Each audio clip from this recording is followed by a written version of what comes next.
இருகுழை கோமலம்தால் முப்பராகும் இரண்டு கண்ணும் குறுமணியிலம் கைகள் கோமேதகம் நகம் கூர் வைரம் திருநகை முத்து கனிவாய்பவனம் சிறந்தவல்லி மரகதநாமம் திருமேனியும் பச்சை மாலைக்குவே. அனைவருக்கும் வணக்கம்.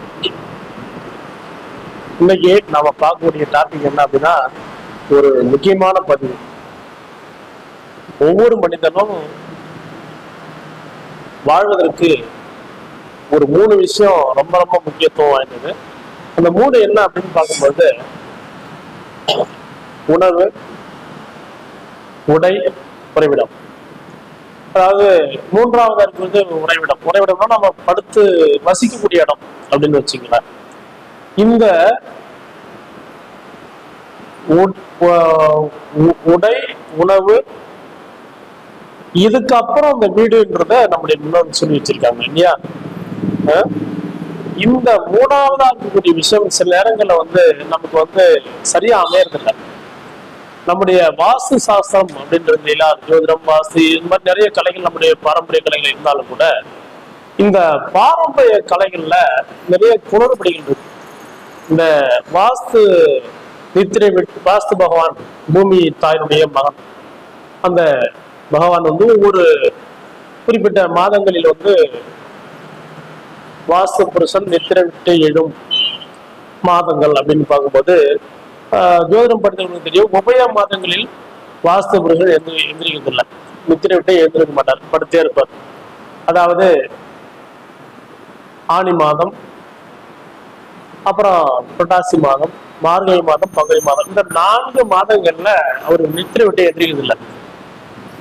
மிச்சம் இருக்கக்கூடிய 8 மாதங்கள் ஆகிய சித்திரை, வைகாசி, ஆடி, ஆவணி, ஐப்பசி, கார்த்திகை,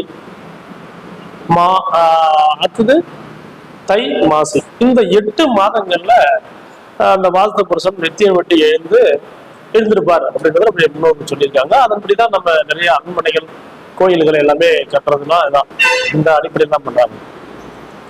மிச்சம் இருக்கக்கூடிய இந்த ஆடி மாதம், அடுத்தது புரட்டாசி மாசம், மார்கழி மாதம், பங்குனி மாசத்துல இந்த வீடு கட்டுறதுக்கோ கோயில் கட்டுறதுக்கோ நம்ம எதுவும் தொடங்குறது இல்லை. ஏன்னா அது பேர் உபய மாதங்கள்னு பேர். சரி, இந்த இதுல என்ன சார் சிக்கல் அப்படின்னா, இந்த வாஸ்து புருஷன் என்னக்கூடிய இந்த பூமிக்கு அதிபதியான அந்த வாஸ்து பகவான் நித்திரை விட்டு எழுந்து, அதாவது தூங்கி எழுஞ்சி ஒரு 90 நிமிஷம், 3.25 நாழிகை என்று சொல்லக்கூடிய ஒரு 90 நிமிஷம் அவர் மூச்சிட்டு இருப்பார். அப்புறம் திரும்பி 10க்கு தூங்குவார். இது நம்முடைய சாஸ்திரங்கள் சொல்லக்கூடிய உண்மை, ஒரு செய்தி வச்சுக்கலாம். வரலாறு காலகாலமா நம்ம கடைபிடிச்சிட்டு வரோம். இதுல என்ன குறைப்படி அப்படின்னா, வாஸ்து புருஷன் நித்திரை விட்டு எழுந்து வேலை என்ன பண்றாரு அப்படின்னா, பல் விளக்குறாரு, பல்லு தேய்க்கிறார், அடுத்தது குளிக்கிறார், அடுத்தது பூஜை செய்யறாரு, அடுத்தது உணவு சாப்பிட்றாரு, அப்புறம் தாம்பூலம் தெரிக்கிறார். இப்போ இந்த 5 விஷயங்களை அவர் பண்றாரு. அது 5 விஷயமும் எவ்வளவு நேரம் கூட பண்றாருன்னா, 3.25 நாழிகை, அதாவது 1.5 மணி நேரம், 1.5 மணி நேரம், 90 நிமிடங்கள் அப்படின்னு வச்சுங்களேன். இப்போ இதை சரியா பிரிச்சுக்கிறாங்க. இது எப்படி சரியா பிரிக்கிறாங்க அப்படின்னா, 18 நிமிஷம் அப்படின்னு பார்க்கும்போது 5, 10, 50, 8, 40, 90 நிமிஷம் வந்துடும்.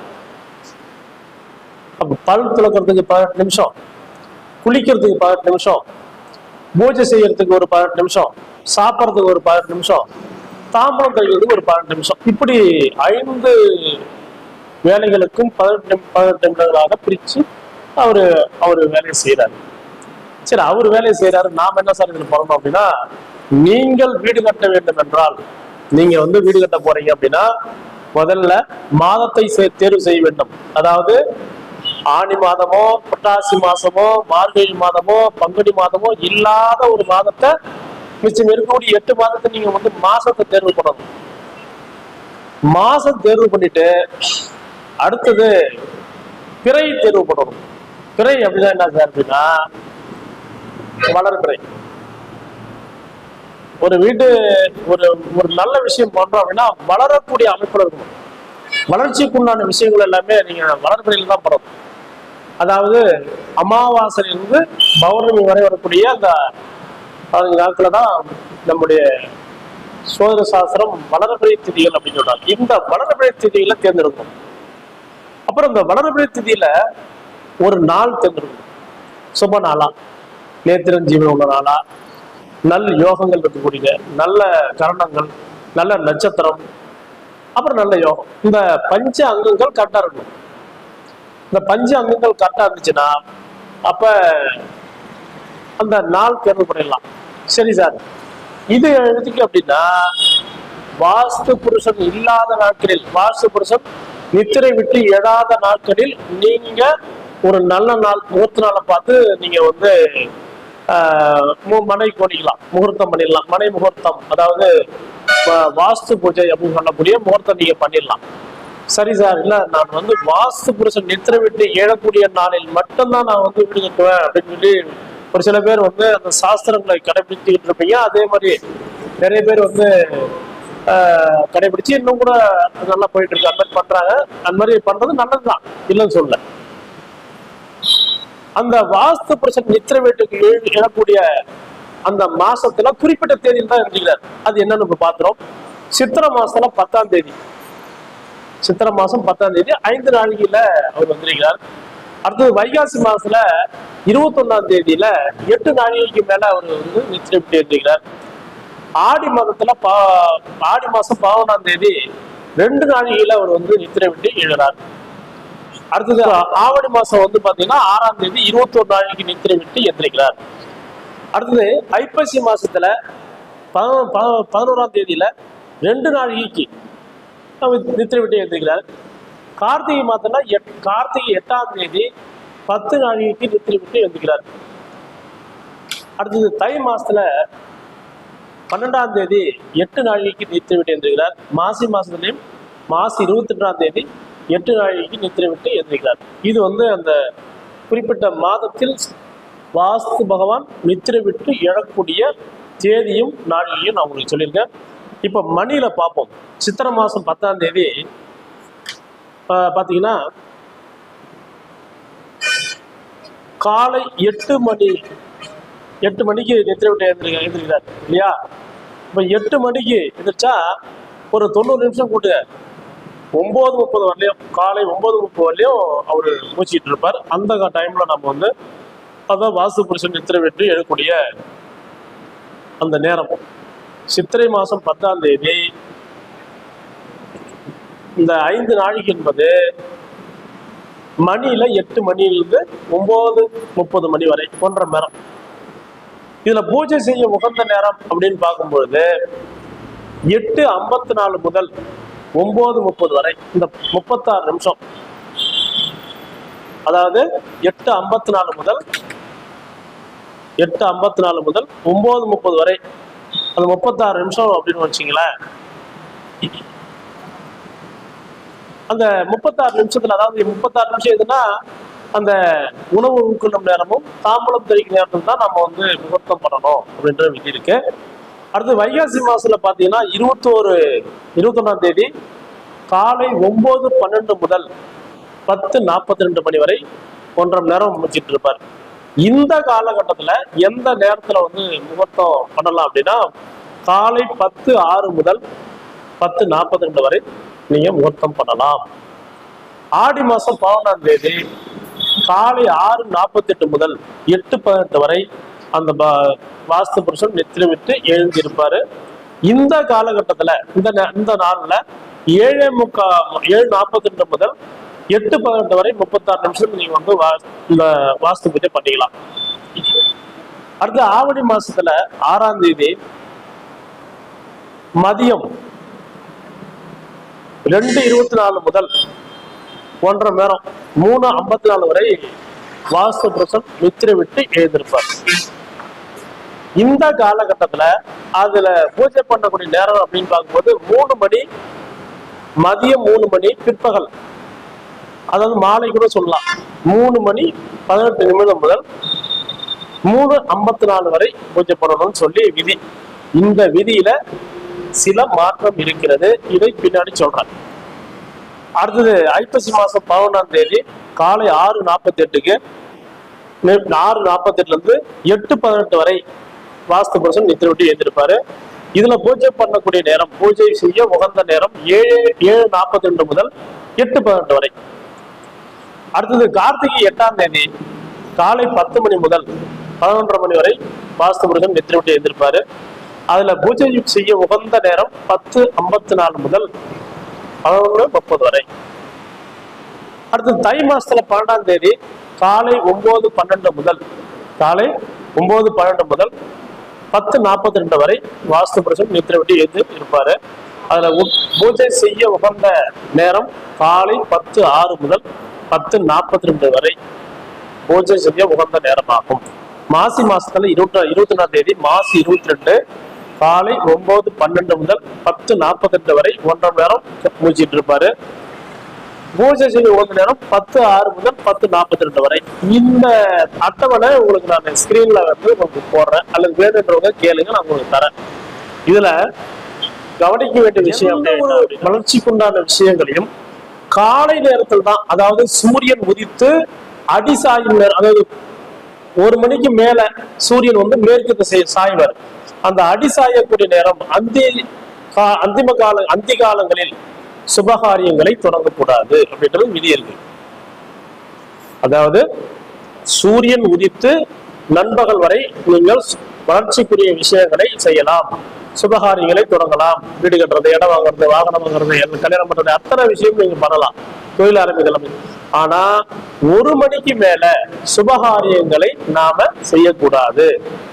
அப்புறம் எப்படி சார் இந்த வாஸ்துல மட்டும் ஆவணி மாதம் 6ஆம் தேதி 21 நாளைக்கு வந்து வாஸ்து புருஷன் நித்திரை விட்டு எழுந்திருக்கிறாரு, அது வந்து மாலை நேரத்துல வருது. மாலை நேரம் பூஜை செய்யக்கூடிய நேரம் வந்து பாத்தீங்கன்னா 3:18 முதல் மதியம் 3:18 மாலைன்னு சொல்லி வச்சிங்களா, மதியம் எல்லாம் மாலை 3:18 முதல் 3:54 வரை வரக்கூடிய 36 நிமிஷத்துல வந்து வாஸ்து புருஷன் வாஸ்து பூஜை பண்றதுக்கு உகந்த நேரம்னு சொல்லி நம்முடைய புக்ல இருக்குது. நம்முடைய ரத்ன சாஸ்திரங்கள் எல்லா வாஸ்து புக்லயுமே போட்டிருப்பாங்க. அப்படி போட்டிருந்தாலும் கூட ஆவணி மாசத்தில் வாஸ்து புருஷன் நித்திரை விட்டு எழக்கூடிய காலகட்டம் மாலை நேரமாக இருப்பதால் தயவு செய்து இந்த மாலை நேரம் வளர்ச்சிக்குண்டான காரியங்களை செய்ய உகந்த காலம் இல்லை என்பதால் வாஸ்து பூஜை செய்வதோ வேற சுபகாரியம் செய்வதோ செய்யக்கூடாது.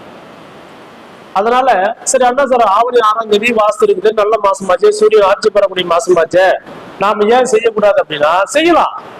வாஸ்து நாளாக இருந்து நல்ல நேரம், கௌரியில நல்ல சுக வேலை, அமிர்த யோகம், லாப வேலை, உத்தியோக வேலை, இந்த மாதிரி காலகட்டங்கள்ல காலையில வரும். அந்த கிழமைக்கு ஏற்ற மாதிரி நீங்க பார்த்து ராகுகால எமகண்டம் இல்லாம அந்த நேரத்தில் மனை கோவிலுக்கு விடலாம், மனை வந்து முகூர்த்தம் பண்ணிக்கலாம். இதனாலதான் இந்த பதிவு நான் உங்களுக்கு போடுறேன். ஏன் அப்படின்னா மிச்ச 8 மாசத்துல வந்து ஆவணி மாசம் மட்டும் மதியத்துல வந்து நித்திரை வெட்டி அந்த வாஸ்து புருஷன் எந்திரிக்கிறாரு. அந்த நேரம் நாம் வாஸ்து பூஜை செய்யக்கூடாது. அப்படி செய்தால் அந்த வளர்ச்சிக்கு உண்டான நாம செய்ய தேர்தலுக்கு ஒரு வீடு கட்டி நல்லா வாழணும் அப்படின்றது பண்றோம். அது வந்து அடிசாயக்கூடிய நேரம் என்பதால் செய்யக்கூடாதுன்றது என்னுடைய கருத்து. இதை சார்ந்த பதிவுகள் கருத்துரைகள் வரவேற்கப்படுகின்றன. இது வாஸ்துல மிக முக்கியத்துவம் வாய்ந்தது. வாஸ்து நாள் அன்று மதியத்திற்கு மேல் வாஸ்து பகவான் இந்த 1 மாசத்துல மட்டும் தான் வருவார். ஒவ்வொரு வருஷத்துலயுமே இந்த 1 மாசத்துல மட்டும்தான் வருவாரு. அதுவும் ஆவணி மாசம் 21 நாளைக்குன்றது மதியம் வந்து பாத்தீங்கன்னா 2 மணி 24 நிமிஷம்.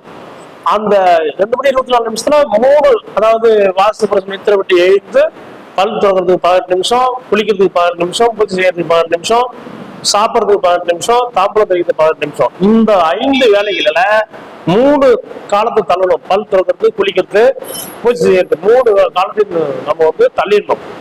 சாப்பிட்ற வேலையிலையும் தாம்பூலம் தரிக்கிற வேலையிலும் தான் நாம பூஜை செய்யணும்.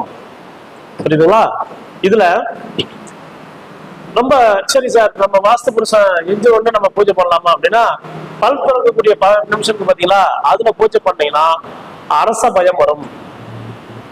அடுத்து குளிக்கிற நேரம் பாத்தியா, வாஸ்து புருஷன் எஞ்சி பல்லு விளக்கிட்டு குளிப்பாரு, அது ஒரு 18 நிமிஷம், அதுல பூஜை பண்ணா துன்பம் வரும். அடுத்து வந்து என்ன பண்ணுவாரு, பூஜை பண்ணுவாரு, அவரு சாமியை கும்பிடுவாரு. அவருடைய அம்மா வந்து பூமாதேவி இல்லையா, அவங்க கும்பிடுவாங்க.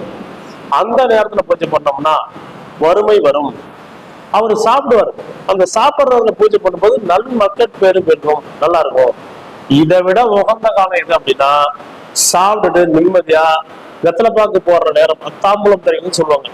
அந்த நேரத்துல சந்தோஷமா இருப்பார். அந்த நேரத்துல நம்ம வந்து பூஜை பண்ணோம்னா, அதாவது இந்த 90 நிமிஷத்துல கடைசியா இருக்கக்கூடிய 18 நிமிஷத்துல வந்து நம்ம வந்து பூஜை பண்ணோம்னா அருமையான மிகுந்த சுபபலம் நடக்கும் அப்படின்றது நம்முடைய சோழர் சாஸ்திரமும் வாஸ்து சாஸ்திரம் சொல்லக்கூடிய உண்மைகள்.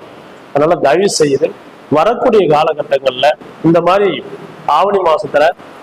ஆவணி மாசத்துல மட்டும் நீங்க வந்து காலையில நல்ல நேரம் பார்த்து பூஜை பண்ணிக்கங்க, வாஸ்து பூஜை பண்ணிக்கங்க என்று சொல்லி இதுவரை நம்முடைய பதிவை பார்த்து கேட்ட அத்துணை நண்பர்களுக்கும் நான் மனவார்ந்த நன்றிகளை கூறி விடைபெறுகிறேன். நன்றி, வணக்கம். நீங்க இப்பதான் நம்ம சேனலை பாக்குறீங்க அப்படின்னா சப்ஸ்கிரைப் பண்ணீங்க, கூடவே பெல் பட்டனை டச் பண்ணிட்டு நம்மளுடைய போடக்கூடிய பதிவுகள் உங்களுக்கு வந்து கொண்டிருக்கும். ஜோதிடம், வாஸ்து போன்ற அனைத்து விதமான பதிவுகளும் நம்முடைய அஸ்ட்ரோ ஆன்லைன் கள்ளக்குறிச்சி யூடியூப் சேனல்ல வரும். கண்டுகளியுங்கள். நன்றி, வணக்கம். வாழ்க பல்லாண்டு.